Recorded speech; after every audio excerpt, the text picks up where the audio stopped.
Ni nukuu ya matumaini na Mathew Ndeva.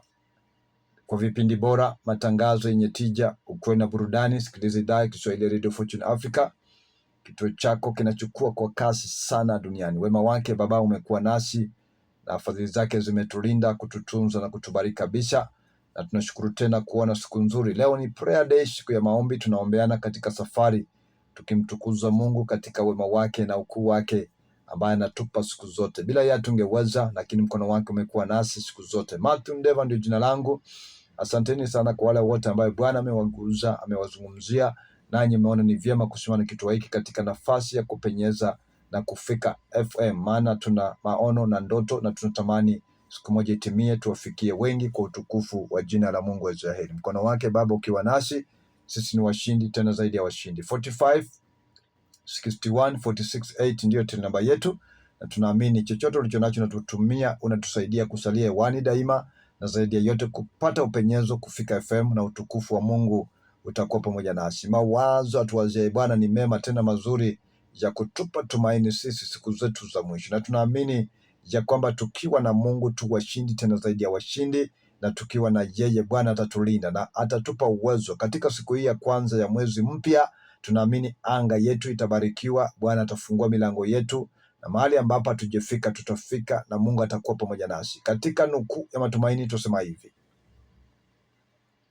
siku zote fikiri, tena fikiri sana. Kufikiri ni jambo zuri katika maisha. Mtu aliye na fikra anapofikiria kwa ajili ya jambo analolifanya ni baraka tele. Siku zote tusema hivi katika nukuu ya matumaini: tazamia sana na kutazama ulikotoka.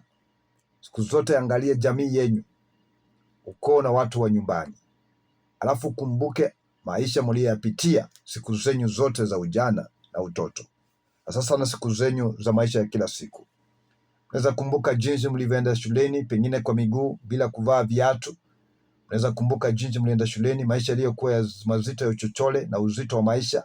Unaweza kumbuka jinsi Mungu aliwasaidia wakati ambapo chakula kilikuwa hakipo, njaa ilikuwa imepiga dunia, hali ilikuwa nzito. Na ukiwa na fikra na kufikiri vizuri ulikotoka, tusema hivi katika nukuu ya matumaini, uendako mbele utaona vitu jinsi vitakavyobadilika. Katika nukuu ya matumaini tusema hivi: usijilinganishe na watu, wala usijiweke katika misingi na mifano ya watu. Usijiweke katika hali ya jinsi watu wanavyoishi. Usiishi maisha ya tamanio kukaa jinsi fulani anavyoishi katika maisha yake. Siku zote ishi kulingana na viwango vyako vya kawaida. Ishi kulingana na viwango vya kifedha ambazo uko nazo. Ishi kulingana na hali nzito ambayo unaijua tu. Maana kama unaweza kumbuka kwenyu uliko jinsi ishi ulivyokaa, basi utakapopata upenyezo na kufika miji mikuu, usiende kule ukataka kujilinganisha na watu ambao umewapata katika miji ile, ya kwamba wanaishi nyumba nzuri za kifahari, basi pia nawe unahitaji uishi kifahari jinsi wao. Hapana. Ama wanakula vizuri katika hali nzuri jinsi hao wanavyokula, unataka uishi hivyo. Hapana. Ufikapo miji mikuu, katika nukuu ya matumaini, Bwana amekupa neema, umefika mji mkuu, umeishi katika kazi, umepata kazi na ajira. Tumia nafasi hiyo ya kazi hiyo kujijenga tena ulikotoka. Wajenge uliowajua. Kule kwenyu kuna wazazi na watu wa karibu nawe. Simama nao katika wakati huu ambao umefunguliwa mlango. Pengine hawana nyumba, wajengee nyumba.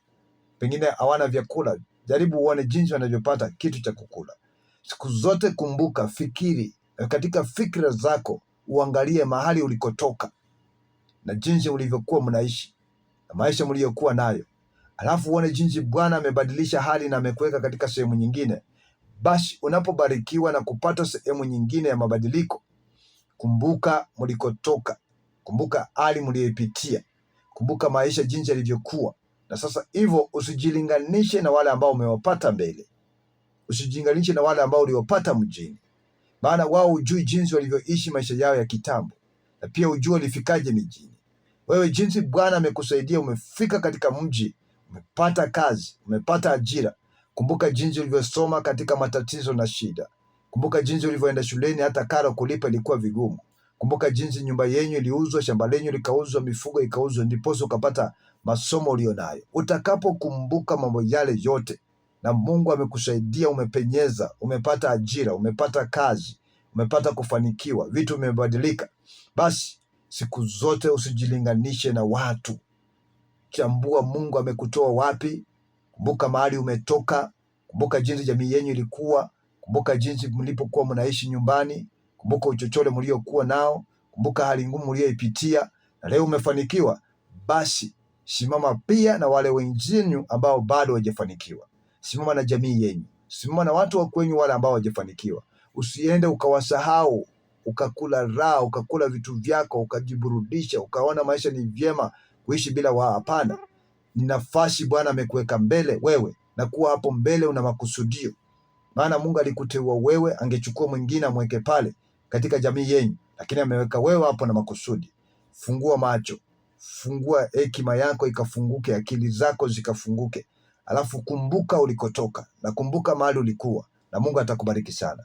Asante. Imekuwa ni nukuu ya matumaini na Matthew Ndeva. Nasema hivi katika habari za neno lake Mungu: furahini katika Bwana siku zote, tena nasema furahini. Upole wenyu na ujulikane na watu wote. Bwana yu karibu kukuja, na kama Bwana yu aja kuchukua watakatifu, basi pia nawe jiandae kwa ajili ya kunyakuliwa. Lichakuwa tungali duniani, hatujaama duniani, lakini tuishi katika maandalizi, tukijua siku moja atakaporejea Kristo atuchukue nasi tukae naye milele. Ubarikiwe. Matthew Ndeva ndio jina langu. 4561468 ndio namba yetu. Simama kitu hiki na Bwana atakubariki sana. Asante na kwa